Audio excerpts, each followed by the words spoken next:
دائما أبدا على حبيبك خير الخلق كلهم مولاي صل وسلم دائما أبدا على حبيبك خير الخلق كلهم مولاي صل وسلم دائما أبدا على حبيبك خير الخلق كلهم مولاي صل وسلم دائما أبدا على النبي وآل البيت كلهم مولاي صل وسلم دائما أبدا على حبيبك خير الخلق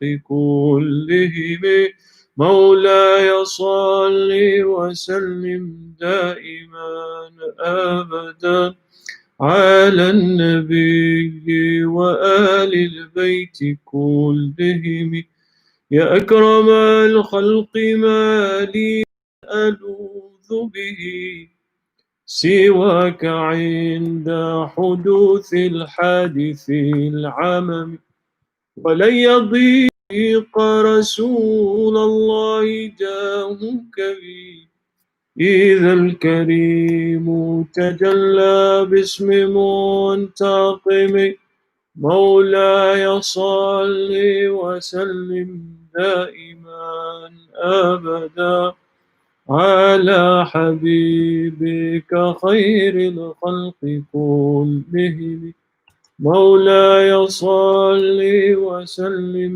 دائما أبدا على النبي وآل البيت كلهم يا رب بالمصطفى بلغ مقاصدنا واغفر لنا ما مضى يا واسع الكرم مولاي صل وسلم دائما أبدا على النبي وآل البيت كلهم مولاي صل وسلم دائما أبدا على حبيبك خير الخلق كلهم أعوذ بالله من الشيطان الرجيم بسم الله الرحمن الرحيم وأفضل الصلاة وأتم التسليم على سيد الأنبياء والمرسلين إمام المتقين قائد الغر المحجلين مولانا ومولى الثقلين سيدنا أبي القاسم محمد صلى الله تعالى عليه وعلى آله وأصحابه وأزواجه وذريته يا ربي بعبد المصطفى بلغ مقاصدنا واغفر لنا ما مضى يا واسع الكرم السلام عليكم ورحمة الله تعالى وبركاته. I just need to do one more thing.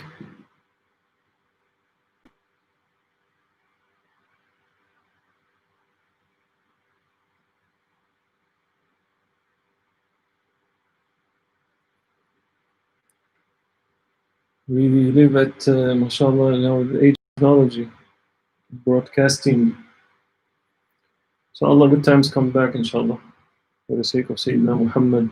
And this is also, somebody sent me a picture today about difficult times we live in, or quote, or something like that. And I was getting ready for the Burdah night, to do the Burdah. And so I sent him, إن الله وملائكته يصلون على النبي أيها الذين آمنوا صلوا عليه وسلموا تسليما اللهم صل على سيدنا محمد, because one of the endless benefits of salawat and honoring Sayyidina Muhammad is that difficult becomes ease, inshallah. Difficult times become good times. And even if they don't become good times, we at least And inshallah, Allah grant us to be living in difficulty if there is difficulty, but to be bardan wa salaman, inshallah, like Sayyidina Ibrahim alayhi salam. مدد يا أولياء الله عيننا العلا وكونوا عونا لنا بالله عسى نطلب بفضل الله. نوع الأربعين، نوع الاعتكاف، نوع الخلوة، نوع العزلة، نوع الرياضة، نوع السلوك، نوع الصيام، الله تعالى العظيم في هذا المسجد. يا الله وأطيعوا رسوله والأمر منكم. We're asking support from our teachers. This we started before Ramadan Burdah night, and we did, I think, 7 chapters of commentary.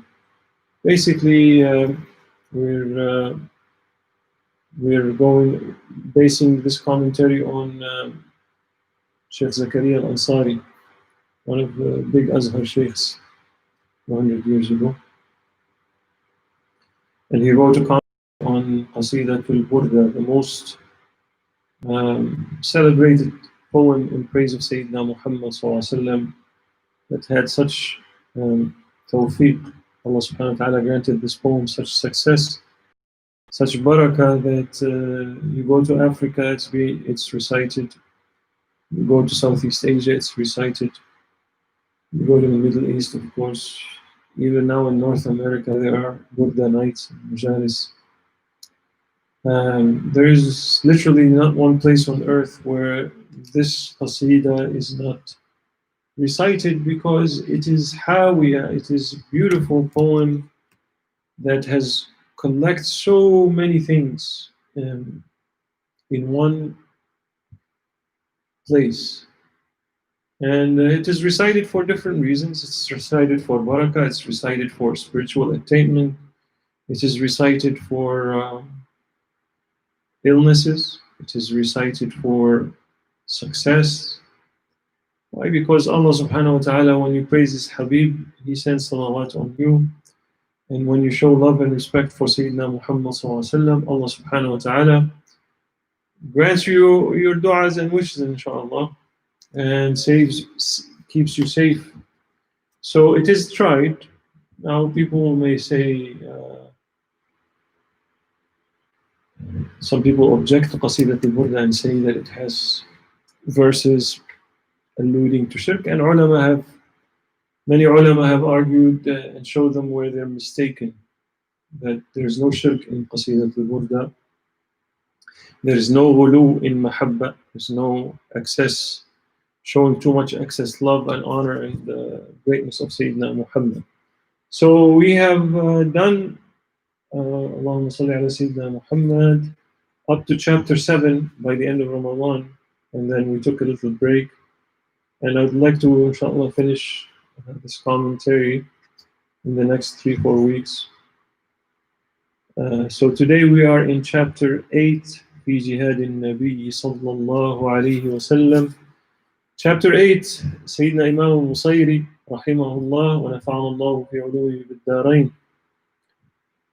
بعلومه في الدارين. May Allah subhanahu wa ta'ala benefit us with His amazing and insight. Allah subhanahu wa ta'ala granted him the honor to understand something about Sayyidina Muhammad sallallahu alaihi wasallam, to understand his role, to understand his reality, or something, not fully, but at least that he collected in this poem, easy for us to digest, beautiful ilm, beautiful knowledge, because this is not just a poem, this is also a banquet, a feast of ma'arif, of knowledges about Sayyidina Muhammad, that if a person accepts these realities, these truths that the poet is trying to communicate, his life will definitely be transformed for the better, inshallah. So, Allahumma salli ala Sayyidina Muhammad. The Imam is saying, الفصل الثامن في جهاد النبي. So the Imam is speaking about the jihad, the struggle of Prophet ﷺ and his companion to establish this religion that we are now following, and we are beneficiaries of their struggle. All of us are benefiting from all the sacrifices Sayyidina Muhammad ﷺ did, and his companions did, and tabi'een, and those who followed them, tabi'een lahum bi ihsan ila yawm al-din. راعت قلوب العدا أنباء بعثته كنبأة أشفلت غفلا من الغنم. So he starts with this chapter. He said the news of Sayyidina Muhammad ﷺ's being sent, just the news, أشفلت, terrified, scared his enemies. Before even his coming, his enemies were terrified of the news that a Nabi, Akhir zaman, the Nabi of the last Nabi, will appear. And we all know the stories of the Bani Israel from their books. They knew that Sayyidina Muhammad ﷺ will appear in that region, so all tribes moved to Medina and Khaybar and all these areas, wishing and hoping that they will be the ones from whom Sayyidina Muhammad ﷺ comes. But other traditions and other religion, they were terrified of his news. And Imam Busairi, he uses metaphor in such a beautiful way. So it's almost like he's painting, not reciting poetry. So he said they were terrified as if, imagine a flock of sheep minding their own business, not paying attention to anything, grazing, and all of a sudden, amongst them there's a lion, and that lion roars. How terrified they will be. He said like that. Allahumma salli ala Sayyidina Muhammad. And the Imam is saying that about Sayyidina Muhammad ﷺ, one of the five things that he was granted that Allah did not grant to other messengers and prophets. One of them was نصرت بالرعب مسيرة شهر. In a holy hadith in Sahihain, Prophet ﷺ said that I was supported and granted nusra yani, to Allah subhanahu wa ta'ala supported him with ru'b, terror. At that time, how long it took you to travel for 1 month? Prophet ﷺ said, he said, people far away from us, 1 month travel, just the news of Sayyidina Muhammad ﷺ, those who are unbelieving, not the ones who are accepting. The ones who are not accepting become their hearts shaking. And that is the first verse of chapter 8. So he starts by, even before Prophet ﷺ appeared in dunya, he was, the news of his coming to his enemies were terrifying. اللهم صل على سيدنا ما زال يلقاهم في كل معترك حتى حكوا بالقنا لحما على وضم. And then he goes that Prophet ﷺ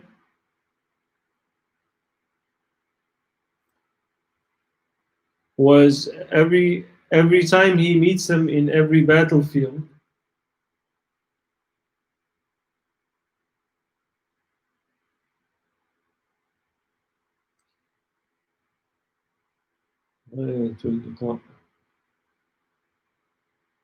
his enemies, when Prophet ﷺ meets them in the battlefield, he's using another metaphor. It's as if the spears of the Prophet and the Sahaba become like skewers of meat for the eagles and hyenas to come and feast on. Another picture. ودوا الفرار فكادوا يغبطون به أشلاء شالت مع العقبان والرخم. He said his enemies, when they meet him on the battlefield, after just being there for a short time, they want to run. They want to run away so much that they're almost happy, in the battlefield. But back in the days, they used to use swords and spears, and so sometimes limbs were cut, and sometimes these eagles or these العقبان, not the eagle, the one that eats the dead. اللهم صل على سيدنا محمد. Like those animals that come and pick up those limbs, he's saying that the enemies of Prophet wanted to run so much that they were even happy that their limbs were running away with these birds.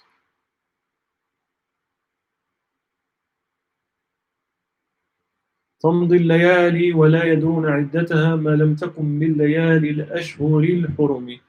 He said nights will pass. They were the enemies of Prophet ﷺ who were fighting him, they were so terrified that they didn't know which month they were in, which days they were in. All they could think about is Prophet ﷺ's coming for them.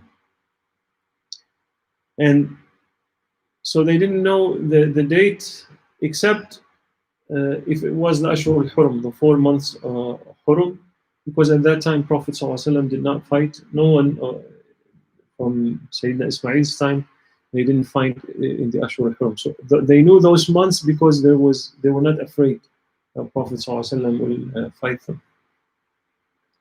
كأنما الدين ضيف حل ساحتهم بكل قرم إلى لحم العدا قرمي. He's saying as if religion, Islam, has حل ساحتهم means when you arrive at somebody's abode, home, as if became when Islam arrived.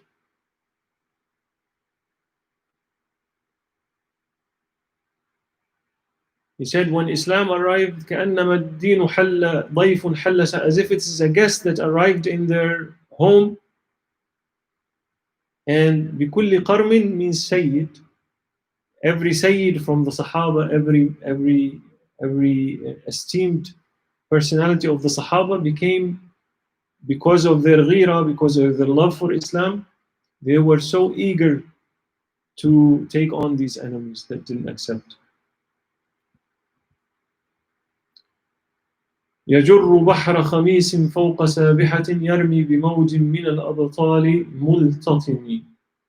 Prophet ﷺ was the commander of Bahr. The metaphor he gave for the army of the Prophet ﷺ with the companion is as if it is an ocean.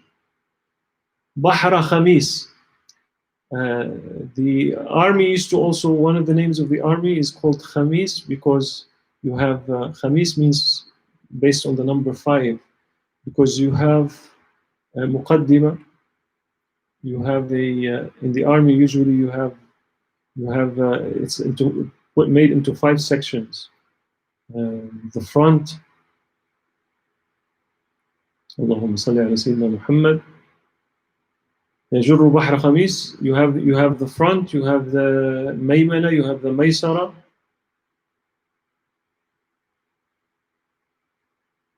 muqaddima, and you have the heart. So you have front, back, right and left sections of the army, and you have the heart of the army inside. And that's why they call the bahr, they call the army khamis. So Prophet ﷺ was commanding a bahr, an ocean of soldiers, as if the poet is saying, as if they were an ocean. فوق سابحة. And he used the ocean above sabihatin. You know, the sabiha is from swimming. But it is alluding to the horses of the companions. So the horses of the companions were as if they are swimming in this desert, and above them was a sea. It's a beautiful metaphor. A sea of the companions of Prophet ﷺ, they were like a sea. يَرْمِي بِمَوْجٍ مِّنَ الْأَبْطَالِ مُلْتَطِمِ. They were like waves against their enemies. One wave after another, one wave after another, from abtal, from heroes, from multatimi means when the waves hit that's iltitam. When the waves, each wave hits the rocks. من كل منتدب لله محتسب يسطو بمستأصل للكفر مصطلم.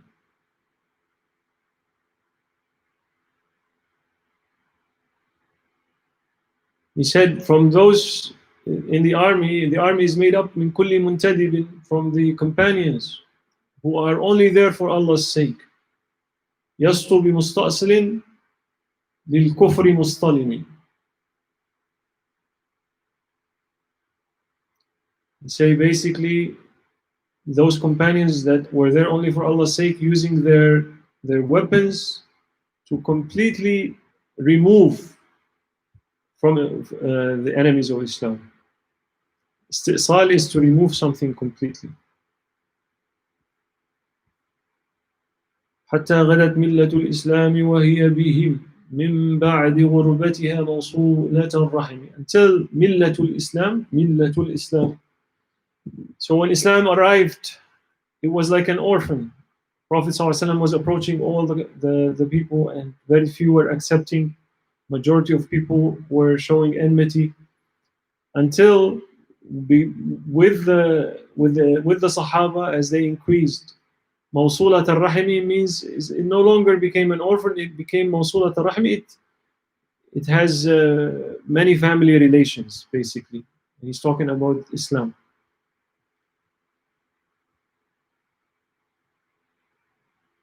And he's showing how the transformation in the early days of Islam, when they were few and they were oppressed, until when they became many and honored and mighty.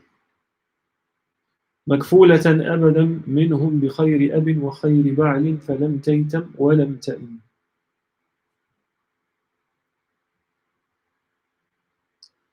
And this millah is guaranteed by who? منهم بخير أب. That this millah, Islam is guaranteed for the believers because they have the best father. Who's the best father for Muslims, for mu'min? Is Sayyidna Muhammad sallallahu alaihi wasallam. وَخَيْرِ بَعْلٍ, and the best husband. Ba'al is the husband. So فَلَمْ تَيْتَمْ وَلَمْ تَئِمْ.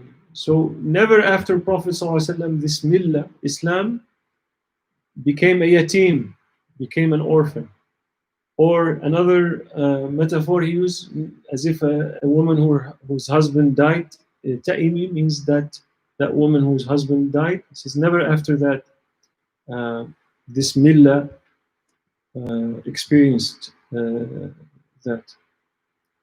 Because Prophet is the best, بِخَيْرِ أَبٍ, the best father. And this is, what is he basing it on? He's basing it on the Holy Quran. Allah subhanahu wa ta'ala says, النبي أولى بالمؤمنين من أنفسهم وأزواجه أمهاتهم. Prophet ﷺ is more entitled to the believers than their own selves. And the wives of Prophet ﷺ are the mothers of the believers. And in Hadith al-Bukhari, sallallahu alayhi wa sallam said, أَنَا أَوْلَى بِالْمُؤْمِنِينَ مِنْ أَنفُسِهِمْ فَمَنْ مَاتَ وَعَلَيْهِ دَيْنٌ وَلَمْ يَتْرُكْ وَفَاء فَعَلَيْنَا قَضَاؤُهُ وَمَنْ تَرَكَ مَالًا فَلِوَرَثَتِهِ. And in Hadith an Sayyidina Abi Hurairah, in Sahih Bukhari, that Sayyidina Muhammad sallallahu alayhi wa sallam said, I am more entitled, أَوْلَى بِالْمُؤْمِنِينَ مِنْ أَنفُسِهِمْ. Yani, the Prophet sallallahu alayhi wa sallam is more entitled to us than our own selves. And فَمَنْ مَاتَ وَعَلَيْهِ دَيْنٌ, he said, so whoever amongst the believers died and he owes money, and he did not leave behind something to repay his debt, he says, فَعَلَيْنَا, we are the ones who paid for him. وَمَنْ تَرَكَ مَالًا فَلِوَرِثَتِهِ. So that verse is based on this hadith and this verse.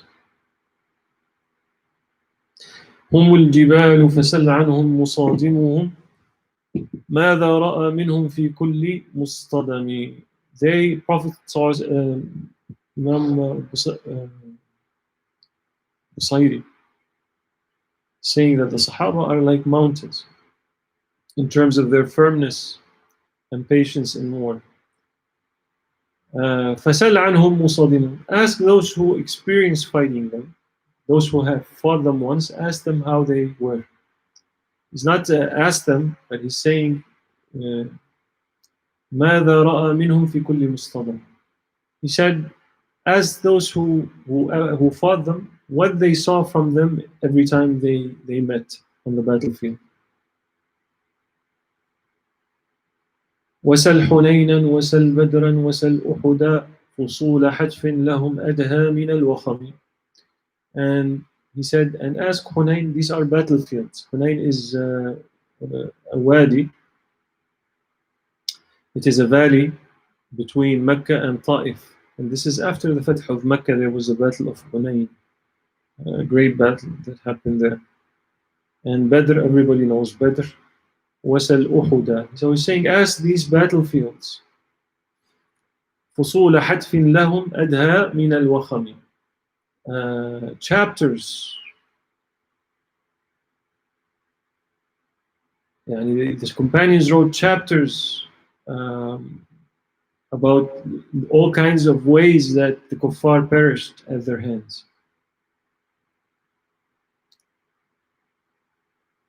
In such a way, he said that when the kuffar were meeting the companions, so many ways they perished that meeting the companions was worse than having a plague arrive at their experiencing a plague.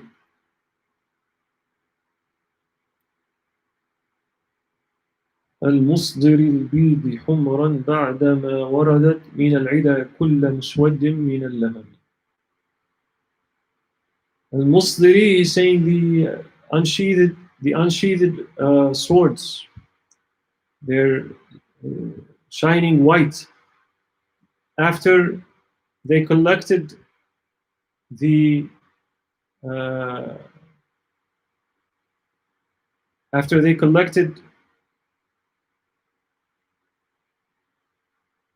heads of their enemies. They came back red.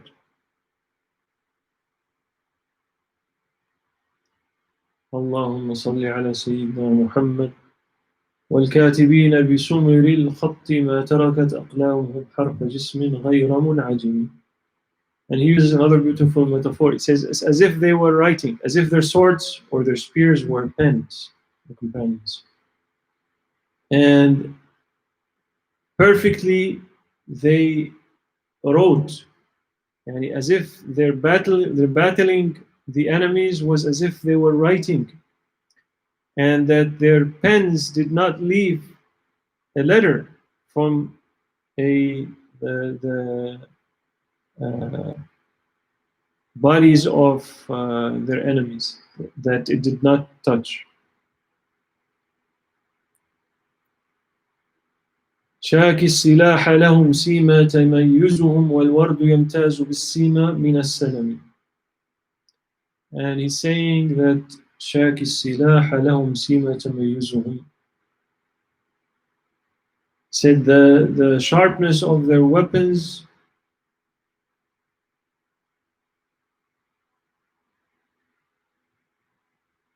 distinguished them from their enemies as a type of al-ward is the flowers with nice fragrance.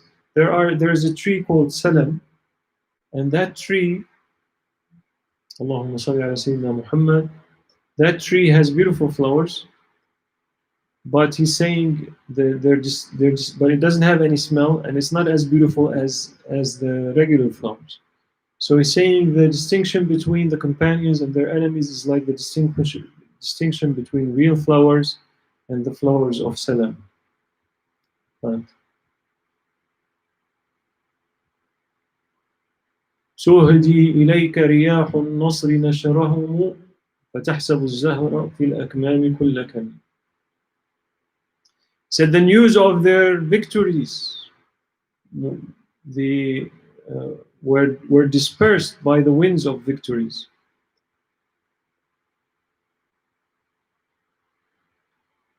And this is another metaphor, because the companions in the battlefield, they would dress with armory. They would have their swords, their shields, their spears. They would have their head protection. They would have a vest. So he's saying, as if they are flowers. Akami is the green part of the flower from which it's. He says, as if they are flowers in that akam, as if their armory is akam, is the lower part, the green part of the flower before the petals come. كأنهم في ظهور الخيل نبت ربا من شدة الحزم لا من شدة الحزم. And he's saying, when you saw them on the back of their horses, as if they are plants, as if they are trees that were planted on an elevated place. So when you plant something on a hill, the roots of that tree have to go all the way down to get to the water. So it is much more firm. Say, this is in this metaphor, he's saying they are as if they are Allahumma salli ala Sayyidina Muhammad, as if they are those trees, those plants that on a hill. From they were so firm on the back of their horses. He's saying, not because they, the tightness of the how they strap themselves on top of the horses. من شدة الحزم لا من شدة الحزم. It's playing on words. He says, because of their determination to struggle in Allah's way, not because they were holding tight. صارت قلوب العدا من بأسهم فرقا فما تفرق بين البهم والبهم. He said the hearts of their enemies were scattered. They were so terrified that they couldn't distinguish. Their hearts were so terrified that they couldn't distinguish between the animals and the ones riding them. Meaning, their minds were lost from fear. ومن تكن برسول الله نصرته إن تلقه الأسد في آجامها تجري. This is a beautiful poem, beautiful verse. He's saying, whoever takes Prophet ﷺ as a supporter, and whoever leans his back to Prophet when he's facing his enemies, he said, if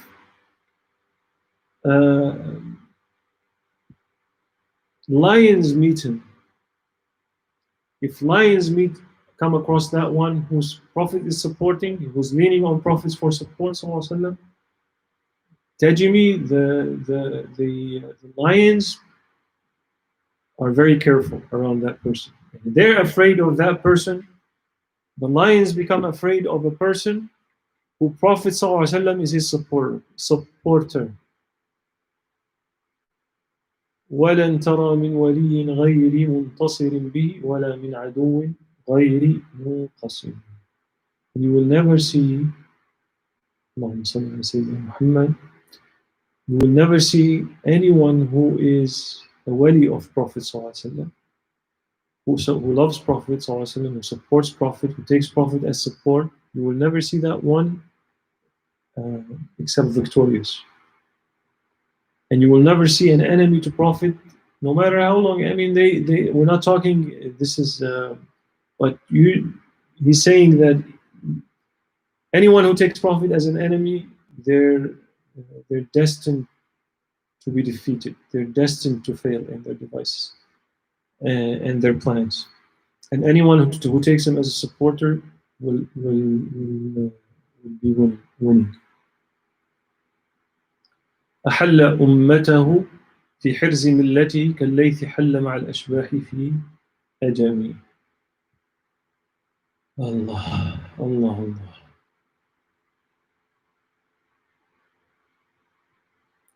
أحل أمته أي أنزل أمته في حرز ملته.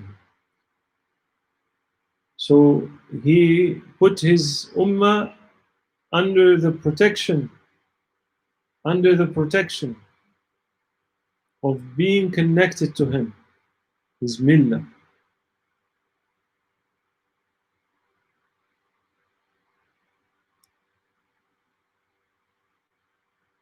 كالليث حل مع الأشباح في أجله. It's as if a lion, يعني Prophet ﷺ amongst his companions and his supporters is like a lion with ashbal, with his kids, with his the young lions. كم جدلت كلمات الله من جدل فيه وكم خصم البرهان من خصم. He said, how many uh, people who argued about Prophet ﷺ, who that Allah's words كم جدلت, just where Allah's words dumbfounded them, refuted them, defeated them. وكم خصم البرهان من خصم, and the evidence, the clear evidence of the righteousness of Sayyidina Muhammad ﷺ and his message, how many also enemies were defeated with dalil, with clear evidence. كفاك بالعلم في الأمي معجزة في الجاهلية والتأديب في اليتوم. He said it's enough for you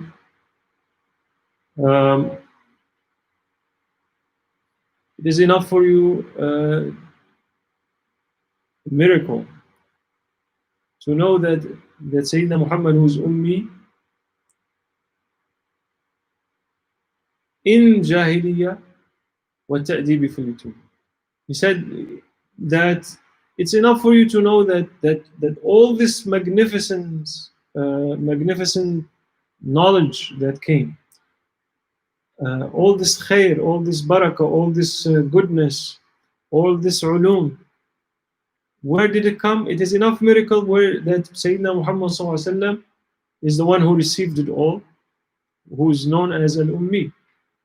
And that's another matter to discuss, but al-Ummi here, he's not just the meaning of he doesn't write, but Sayyidina Muhammad ﷺ was taught وفي الجاهلية في التأديب وفي الجاهلية والتأديب في اليتم, that his mu'addib, his murabbi, his teacher is Allah. So that's enough. That Sayyidina Muhammad ﷺ is enough miracle that his the one who taught him is Allah subhanahu wa ta'ala. Prophet ﷺ said, إِنَّ اللَّهَ أَدَّبَنِي فَأَحْسَنَ تَأْدِيبِ. Allah subhanahu wa ta'ala is the one who raised me and educated me and taught me.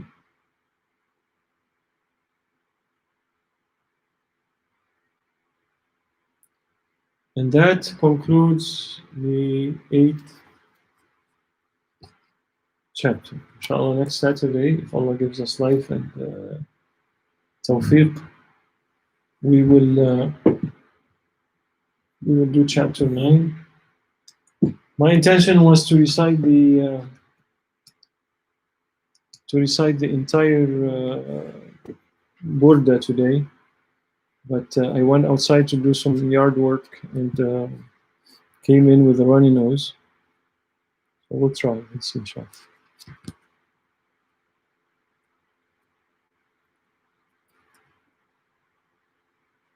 اللهم صل على سيدنا محمد حتى يرضى سيدنا محمد. مدد يا أولياء الله أعيننا بعون الله. مولاي صل وسلم دائما أبدا على حبيبك خير الخلق كلهم. مولاي صل وسلم دائما أبدا على حبيبك خير الخلق كلهم.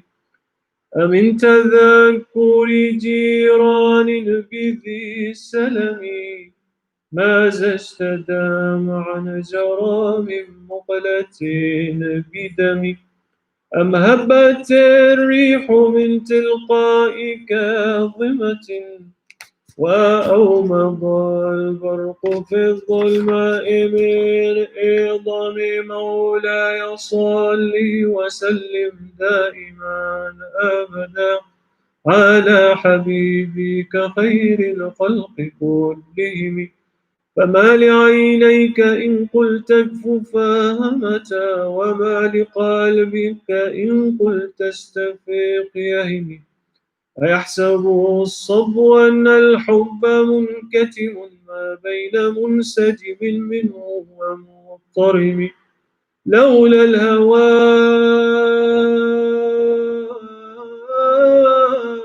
لم طرق دمعا على طلله ولا أرقت لذكر البان والعلم. مولاي صل وسلم دائما أبدا على حبيبك خير الخلق كلهم.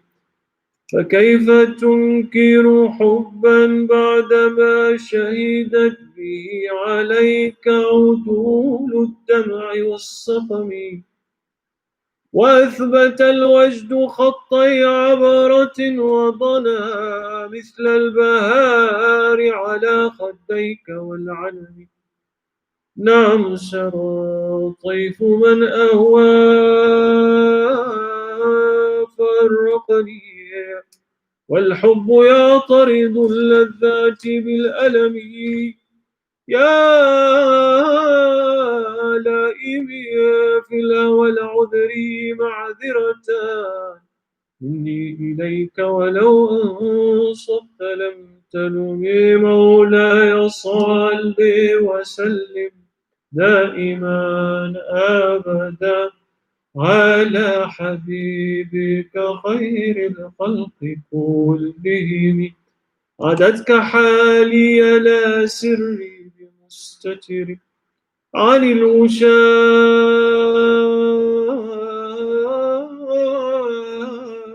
ولا دائي بمنحسم. محضني النصح لكن لست أسمعه إن المحب عن العذاب في صمم.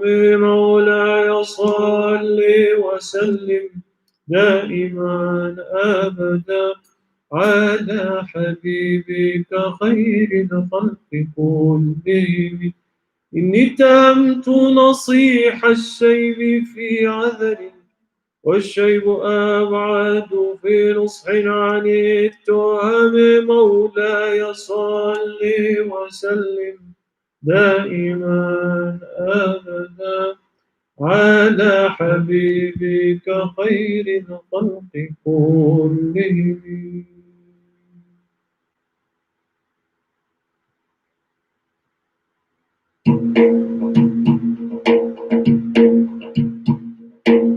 مولاي صل وسلم دائما أبدا على حبيبك خير الخلق كلهم.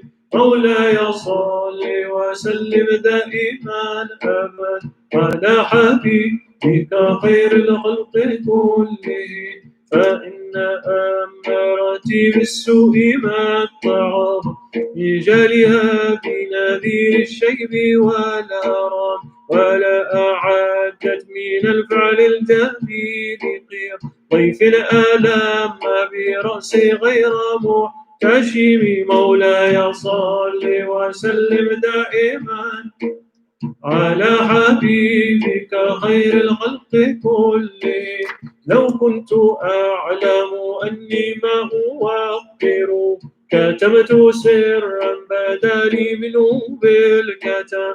بل لي برد جماح من غوايتي كما يرد جماح الخيل بالنجوم. مولاي صل وسلم دائما على حبيبك خير الخلق كلهم فلا ترم بالمعاصي كسر شهوتي إن الطعام يقوي شهوة النهار والنفس كالطفل إن تهمل شبعا حب الرضاع وإن تفطمه يا فاطمي مولاي صل وسلم دائما أبدا على حبيبك خير الخلق كلهم واصرف هواها وحذر أن توليه إن الهوى ما تولى يسمي أو يصيب وراعيها وهي في الأعمال سائمات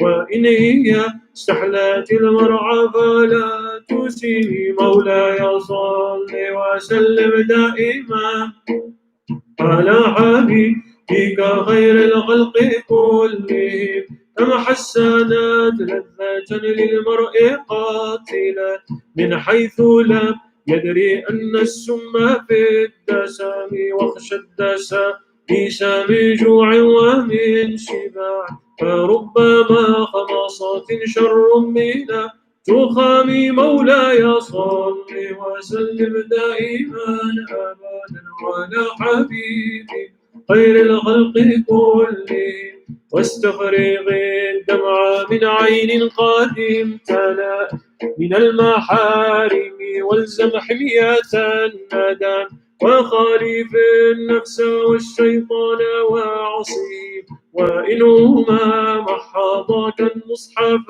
كاهم مولاي صل وسلم دائما أبدا على حبيبك خير الخلق كلهم ولا تطيع منهما خصما ولا حكم فأنت تعرف كيد الخصم والحكم أستغفر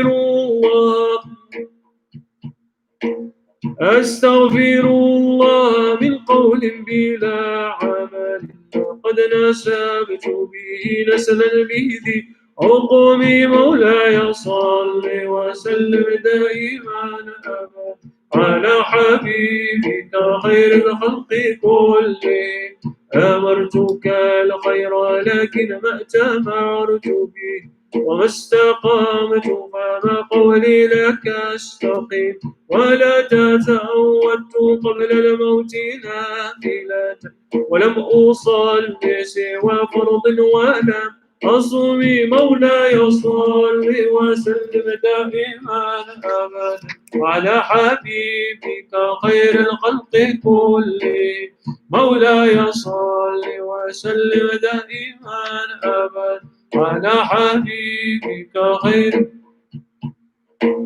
مولاي صل وسلم دائما أبدا على حبيبك خير الخلق كلهم مولاي صل وسلم دائما أبدا على حبيبك خير الخلق كلهم ظلمت السنة من أحيا الظلام إلى أن اشتكت قدمه الضر من ورامي وشد من صغاب أحشاءه وطوى تحت الحجارة كشحا مترف الأدم مولاي صل وسلم دائما أبدا على حبيبك خير الخلق كلهم وراودته الجبال الشم من ذهب عن نفسه فراها أيما شمم وأكدت جوده فيها ضرورة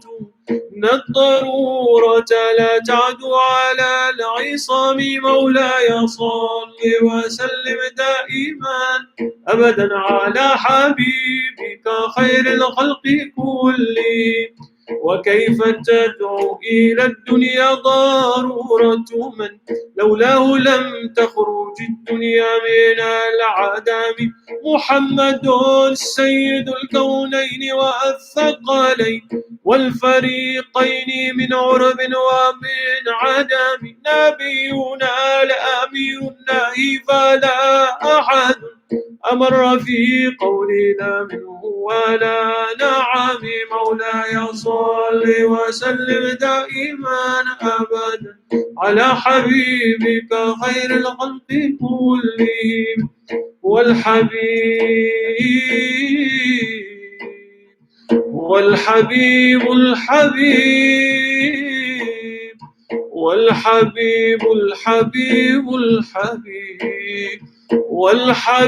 والحبيب الحبيب والحبيب الذي ترجى شفاعته لكل هول من الأهوال مقتحم مولاي صل وسلم دائما أبدا على حبيبك خير الخلق كلهم دعا إلى الله فالمستمسكون به بحبل غير منفصم مولاي صل وسلم دائما أبدا على حبيبك خير الخلق كلهم فاق النبيين في خلق وفي خلق ولم يدان في علم ولا كرم وكلهم من رسول الله ملتمس غرفا من البحر أو رشفا من التيام وواقفون لديه عند حدهم من نقطة العلم أو من شكلة الحكم فهو الذي تم معناه وصورته ثم اصطفاه حبيبا بارئ النسام منزه عن شريك في محاسنه فجوهر الحسن فيه غير منقسم مولاي صل وسلم دائما أبدا على حبيبك خير الخلق كلهم دعوات النصارى في نبيهم واحكم بما شئت مدحا فيه واحتكم وانس إلى ذاته ما شئت من شرف وانسب إلى قدره ما شئت من عظم فإن فضل رسول الله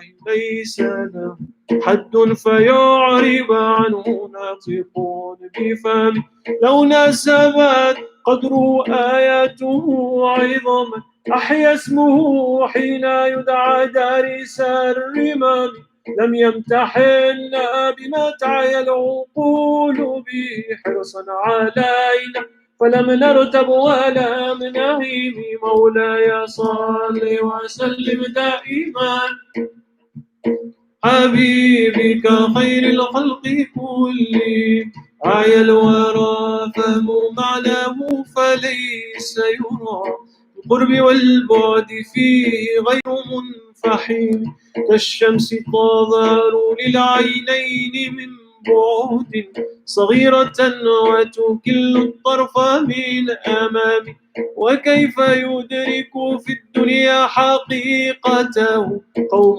ريام تسلوا عنه في الحلم فمبلغ العلم فيه أنه بشر وأنه خير خلق الله كلهم وكل آي آتى الرسل الكرام بها فإنما اتصلت من نوره بهم فإنه شمس فضل هم كواكبها يظهرنا أنوارها للناس في الظلام أكرم بخلق نبي زانه خلق مشتمل بالبشر متسم كالزار في تراف والبدر في شراف والبحر في كرام والدار في إمام كأنه وهو فرد من جلالته في عسكر حين تلقاه في حشام كأنما اللؤلؤ المكنون في صدف من معدن منطق منه ومبتسم لا طيب يا عدل ما أعظم طوبى لمنتشق منه وملتثم مولاي صل وسلم دائما أبدا على حبيبك خير الخلق كلهم اللهم صل وسلم وبارك عليه وعلى آله.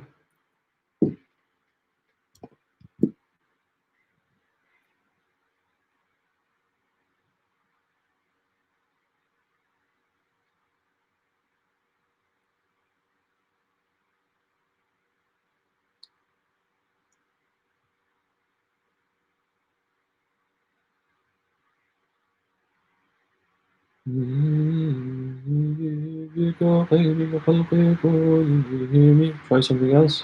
This is the fourth chapter, inshallah. Before we do,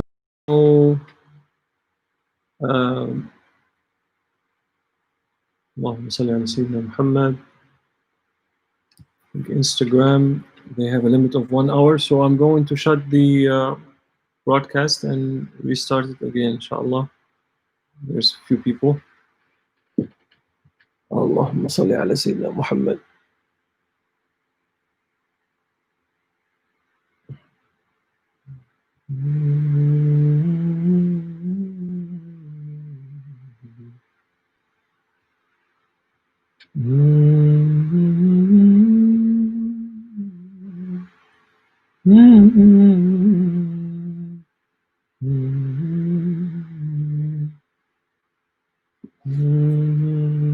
وسلم دائما أبدا على حبيبك خير الخلق كلهم مولاي صل وسلم دائما أبدا.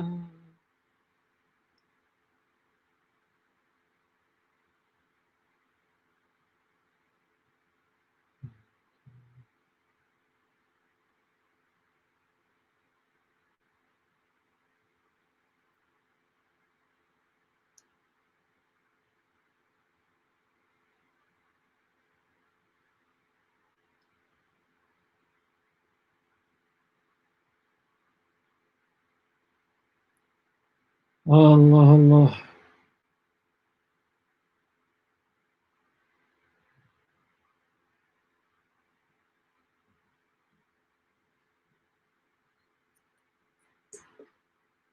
Sorry about that.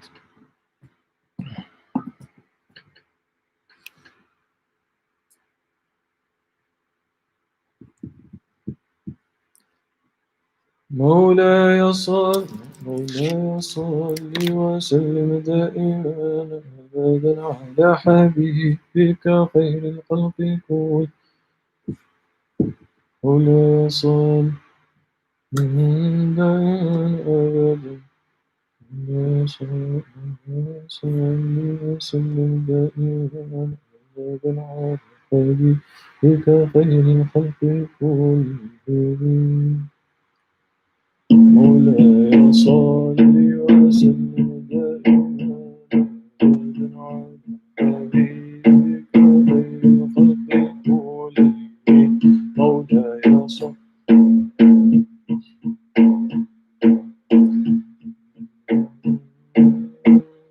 الخلق كلهم. من تذكر جيران بلسان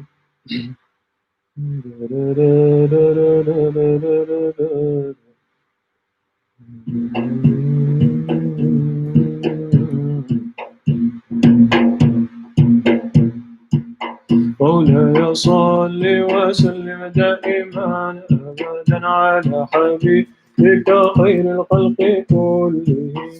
مولاي صل وسلم دائما أبدا على حبيبك خير الخلق كلهم.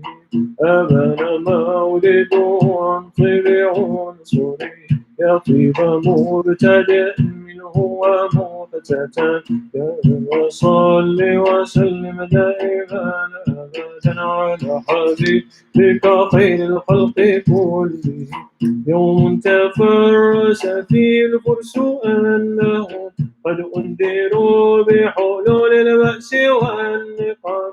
وبات إيوان كسرى وهو صابع كشمل أصحاب كسرى غير ملتئم مولاي صل وسلم دائما أبدا على حبيبك خير الخلق كلهم والنار خامدة الأنفاس من أسف عليه والنار سائل عين من سدام وساء الساوة أن غاضت بحيرتها ورد واردها بالغيظ حين ضامي مولاي صل وسلم دائما أبدا على حبيبك خير الخلق كلهم كأن بالنار ما بالماء من بلد حزنا وبالماء ما بالنار من ضرر والجن تاكب والأنوار ساطعة والحق يظهر من معنى ومن كلم مولاي صل وسلم دائما على حبيبك خير الخلق كلهم عموا وصنوا فأعلان البشائر لم تسمع وبارقات الإنذار لم تشن من بعد ما أخبر الأقوام كاهنهم بأن دينهم المعوج لم يقم مولاي صل وسلم دائما أبدا على حبيبك خير الخلق كلهم وبعدما عاينوا في الأفق من شوق منقضة وفق ما في الأرض من صنام حتى غدا عن طريق الوحي منهزم من الشياطين يخفو إثر منهزم مولاي صل وسلم دائما أبدا على حبيبك خير الخلق كلهم كأنه ما راب الأبطال أبرهة أو عسكر بالحصى من راحتي رمي نبذا به بعد تسبيح بباطنهما نبذ المسبح من أحشاء ملتقم مولاي صل وسلم دائما أبدا على حبيبك خير الخلق كلهم جاءت لدعوتي الأشجار ساجدة تمشي إليه على ساق بلا قدم كأنما سطرت سطرا لما كتبت فروها من بديع الخط باللقب مولاي صل وسلم دائما أبدا على حبيبك خير الخلق كلهم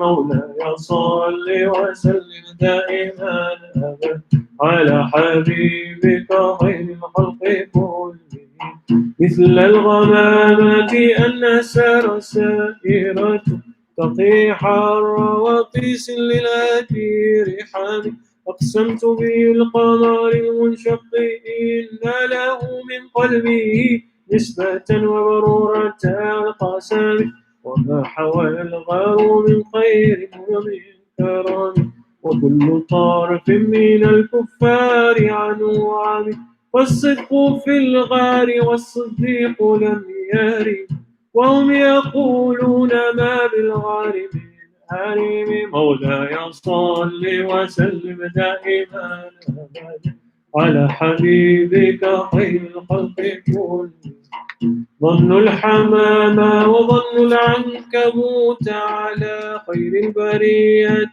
لم تنسج ولم تحم وقاية الله أغنت عن مضاعفة من الدروع وعن عالم من الحطام مولاي صل وسلم دائما أبدا على حبيبك خير الخلق كلهم مولاي صل وسلم دائما أبدا على حبيبك خير الخلق كلهم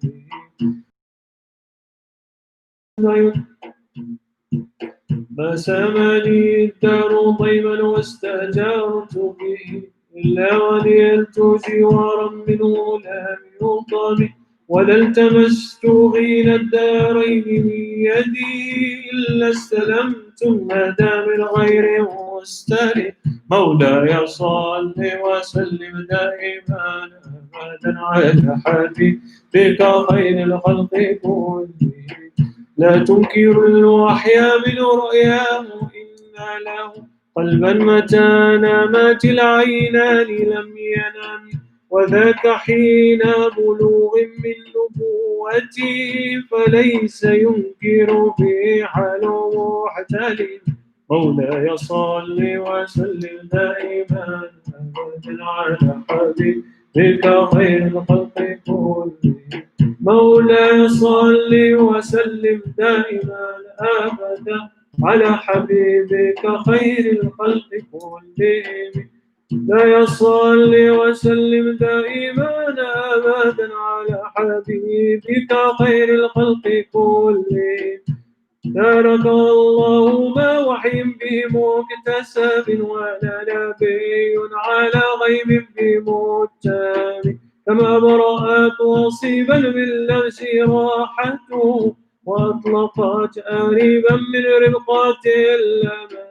مولاي صل وسلم دائما أبدا على حبيبك خير الخلق كلهم. وأحيت السنة الشباب دعوته حتى حكت غرة في الأصور الدوام، بعارض جاد أو خلت البطاح بها سيل من الهم أو سيل من العريم. فيصلي وسلم دائما أبدا على حبيبك خير الخلق كلهم. دعني ووصفي آيات له ظهر نورنا للخير ليلا على علم، الدر يزداد حسنا وهو منتظم وليس ينقص قدرا غير منصغم. فما تطاول آمال المديح إلى ما فيه من كرام الأخلاق والشيم. آيات حق من الرحمن محدثة قديمة صفة الموصوف بالقدم لم تقترن بزمان، وهي تخبرنا عن المعاد وعن عاد وعن إيران. دامت لدينا ففاقت كل معجزة من النبيين إذ جاءت ولم تدوم، محكمات فما تبقين من شرور بذي شقاق وما تبغين من حكم. ما حوربت قط إلا عاد من حرم، عاد الأعادي إليها ملقي السلام. ردت بلاغتها دعوى معارضها، رد الغيور يد الجاني عن الحرم. لا معان كموت البحر في مدد وفوق جواره بالحسن والقيام. فما تعد ولا تحصى عجائبها ولا تسام على الإكثار بالسام. قرت بها عين قارئها فقلت له لقد ظفرت بحبل الله فاعتصم. إن تتلوها خيفة من حر نار لظى أطفأت حر لظى من وردها الشبيب. كأن الحوض تبيض الوجوه به من العصاة وقد جاءوا كالحمام، وكالصراط وكالميزات معدلة فالقسط من غيرها في الناس لم يقوم. لا تعجبا لحسود راح ينكرها تجاهلا وهو عين الحديق الفهيم. قد تنكر العين ضوء الشمس من رماد وينكر الفم طعم الماء من سقم. مولاي صل وسلم دائما أبدا على حبيبك خير الخلق كلهم. يا خير من يما العفو ساحته سعيا وفوق متون الأيلوق الرسول. ومن هو آيات العمر ومن هو الآية الكبرى لمعتبر ومن هو النعمة العظمى لمغتان ساريت من حرام ليلا إلى حرام كما سرى البدر في تاج من الظلام وبت ترقى إلى أن نلت منزلة من قاب قوسين لم تدرك ولم ترى مولاي صل وسلم دائما أبدا على حبيبك خير الخلق كلهم وقدمتك الجميع الأنبياء بها والرسل تقديم مخدوم على قدمي وأنت تخترق السبع الطباق به في موكب كنت فيه صاحب العالم حتى إذا لم تدع شأوا لمستبق من الدنو ولا مرق لمستنيم خافضت كل مقام بالإضافة إذ نوديت بالرفع مثل المفرد العالمي كيما تفوز بوصل أي مستتير عن العيون وسر أي مكتتم وحست كل فخار غير مشترك وجزت كل مقام غير مزدحم وجل مقدار ما وليت من رتب وعز إدراك ما أوليت من نعم بشرى لنا معشر الإسلام إن العناية ركنا غير منادى لما دعا الله داعينا لطاعته لأكرم الأمم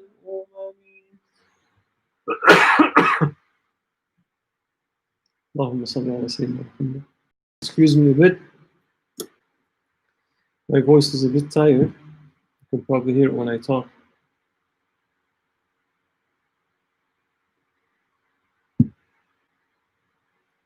Well, we're at chapter 8, inshallah. So this is the chapter we did the commentary on about the Prophet's jihad. So we'll try to do it. Let's see. I can turn it up.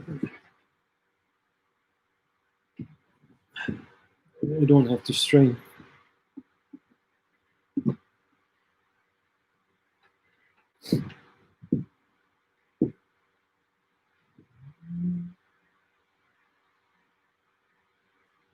مولاي صل وسلم دائما أبدا على حبيبك خير الخلق كلهم مولاي صل وسلم دائما أبدا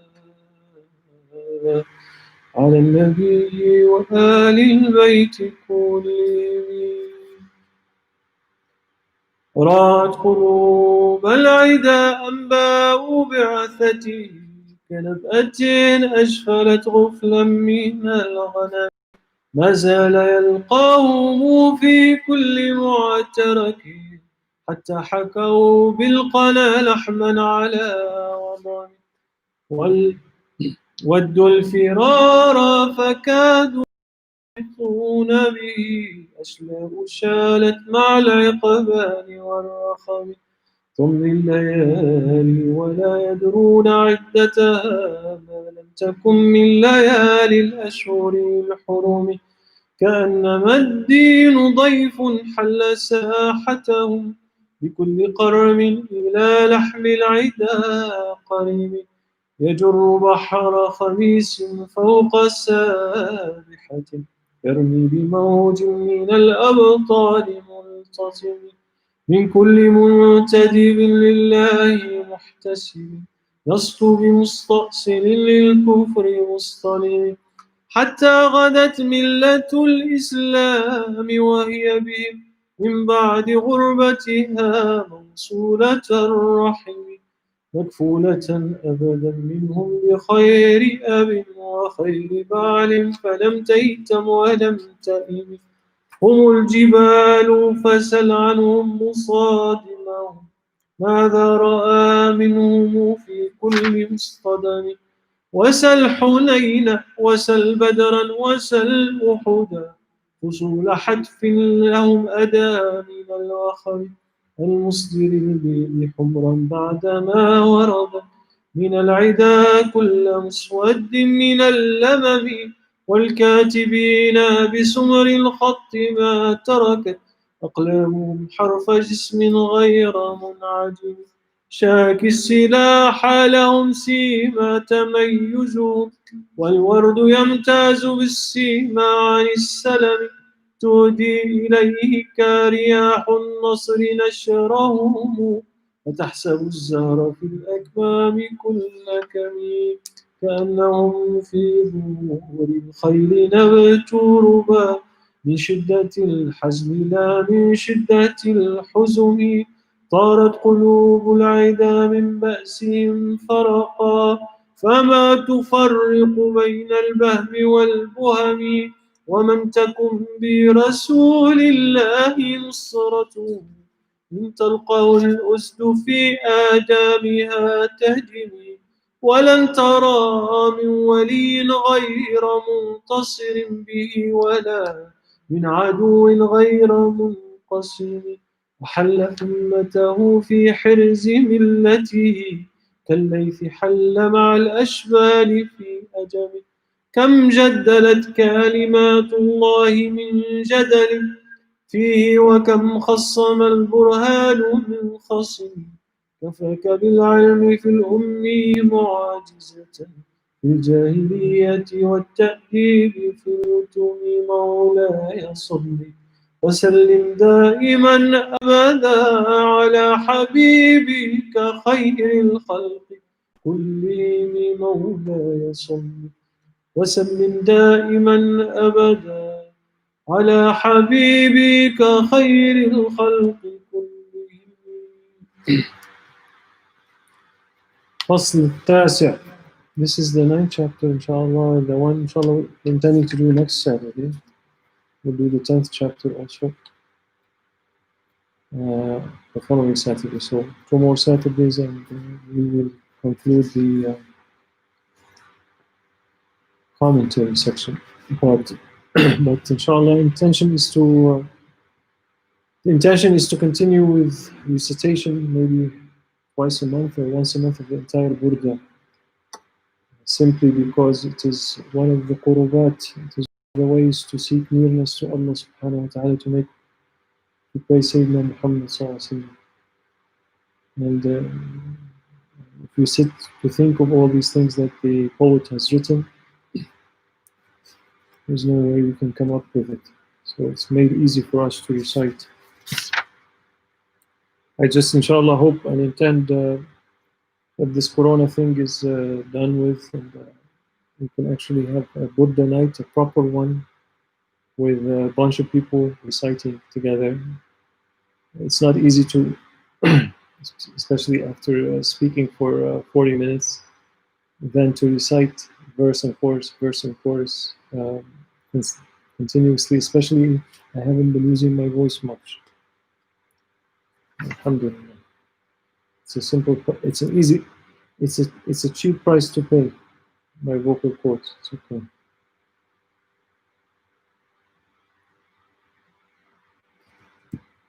اللهم صل وسلم وبارك عليه وعلى آله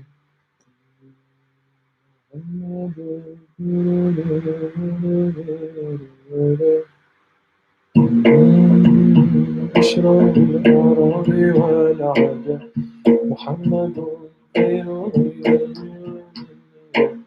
مولاي صل وسلم دائما أبدا على حبيبك خير الخلق كلهم خدمت بمديح أستقيم به ذنوب عمر مضى في الشعر والقدم إذ قلداني ما تخشى عواقبه كأنني به هديا من النعام مولاي صل وسلم دائما أبدا على حبيبك خير الخلق كلهم مولاي صل وسلم دائما على حبيبك خير الخلق كلهم قطعت غي الصبا في الحالتين حصلت إلا على الآثام والندم فيا خسارة نفس في تجارتها لم تشتري الدين بالدنيا ولم تسن مولاي صل وسلم دائما أبدا على حبيبك مولاي صل وسلم دائما أبدا على حبيبك خير الخلق كلهم ومن عاجلا منه بعاجله يا بالله لقدنا في بيع وفي سلام إن آتي ذنبا فما عادي بمنتقب من النبي ولا حبلي بمنصرم فإن لي ذمة منه بتسميتي محمدا وهو أوفى الخلق بالإمام مولاي صل وسلم دائما أبدا على حبيبك خير الخلق كلهم إن لم يكن في معاد أخي ذنبيتي فضلا وإلا فقل يا زلة القدم حشوا أن يحرم الراجي مكارمه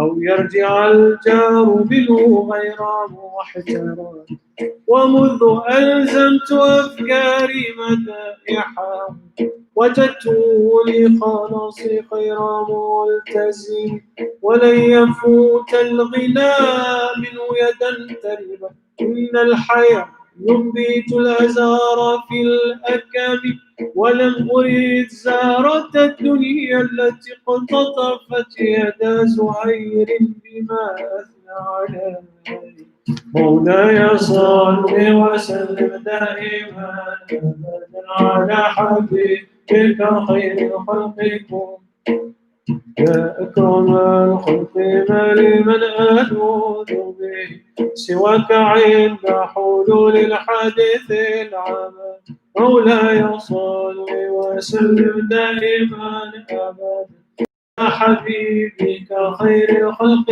كلهم ولن يضيق رسول الله جامك إذا الكريم تجلى باسم منتقم مولاي صل وسلم دائما أبدا على حبيبك خير الخلق كلهم فإن من جودك الدنيا وضرتها ومن علومك علم اللوح والقلم مولاي صل وسلم دائما أبدا على حبيبك خير الخلق كلهم ولن يضيق رسول الله جامك إذا الكريم تجلى باسم منتقم يا نفس لا تقنطي من زلة عظمت إن الكبائر في الغفران كالأمام مولاي صل وسلم دائما بك خير الخلق كلهم لعل رحمة ربي حين يقسمها تأتي على حساب العصيان في القسام يا ربي واجعل رجائي غير منعكس لديك واجعل حسابي غير منخرم مولاي صل وسلم دائما أبدا على حبيبك خير الخلق كلهم والطف بعبدك في الدارين إن له صبرا متى تدعوه الأهوال ينهزم وأذن لصاحبي صلاة منك دائمة على النبي بمنهل ومنسجم ما رنحت عذبات البال ريح الصبا واضرب العيس حاد العيس بالنغم مولاي وسلم دائما أبدا على حبيبك خير الخلق كلهم ثم الرضا عن أبي بكر وعن عمر وعن علي وعن عثمان ذي الكرم والآل والصحب ثم التابعين فهم أهل التقى والنقى والحلم والكرم مولاي صل وسلم دائما أبدا على حبيبك خير الخلق كلهم يا ربي بالمصطفى بلغ مقاصدنا واغفر لنا ما مضى يا واسع الكرم يا ربي بالمصطفى بلغ مقاصدنا واغفر لنا ما مضى يا واسع الكرم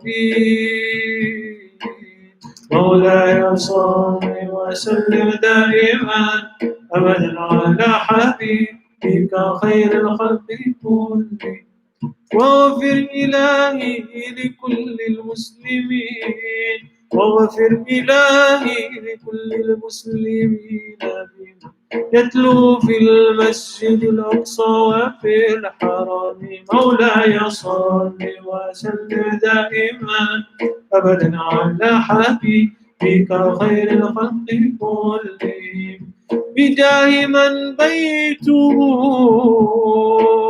في طيبة حرام بجاه من بيته في طيبة حرام واسمه قسم من أعظم القسم واسمه قسم من أعظم القسم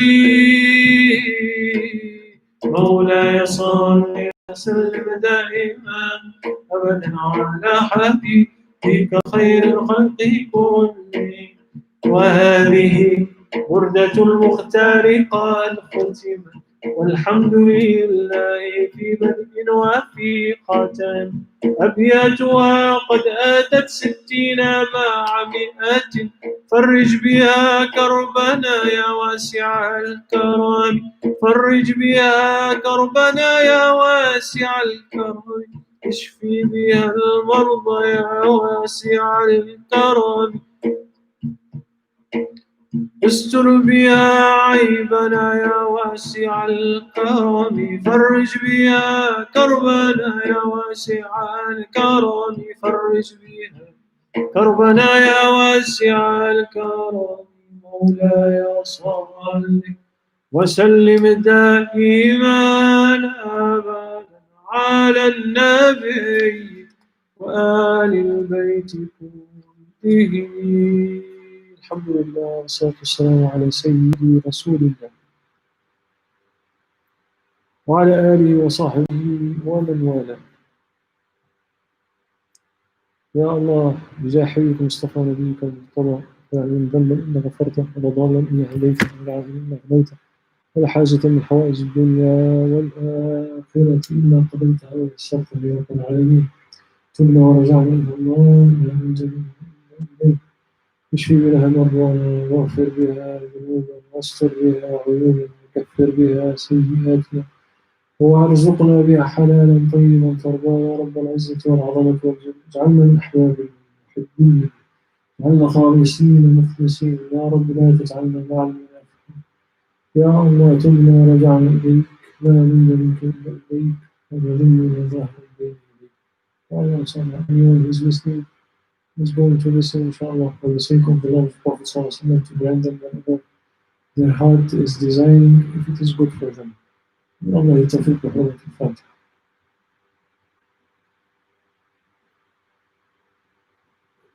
And anyone who said salam, I cannot see the chats. So if anyone said salam to us, wa alaikum assalam wa rahmatullahi ta'ala wa barakatuh, keep us in your dua. Allah bless you and bless your loved ones. Assalamu alaikum wa rahmatullahi. Let's end the stream here.